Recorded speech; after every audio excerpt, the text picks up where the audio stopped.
savdo qilgan vaqtlarni olamiz. Bular santexniklar ustalar, necha yildan beri har xil kotelni qo'yib kelganlar. Bizlar bilan birgalikda keldilar, zavodlarni ko'rdik 2 kun davomida, hamma ma'lumotlarni oldik. O'zlaridan hozir bitta so'ramoqchiman. Живой o'zingizdan отзыв olaylik, aka, qanaqa bo'ldi? Zavod o'ylagandan ancha katta ekan. Hamma tekshiruvlardan o'tar ekan. Farmhouse to'g'risida ancha ma'lumot oldik, radiatorlar to'g'risida, kotellar to'g'risida. O'zgarishlari katta. O'tgan safargilardan o'sha minimalniy gazlarda ishlaydigan bo'lib ancha.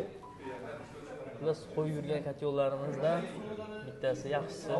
Tavsiya beraman odamlarga. Qo'yishga yaxshi kotel qolsa.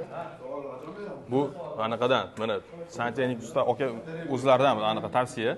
Shunchaki bitta farmhouse kotel qo'ymaydi chunki bular. Masalan, men aytishim mumkin, o'zing sotasan deyishadi bir xillarda, chunki boshqa bo'lishi mumkin.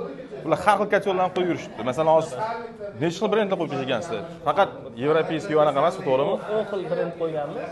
O'sha italyanskiy, nemetskiy, tureyskiy, xitoy kotellar ham qo'yganmiz.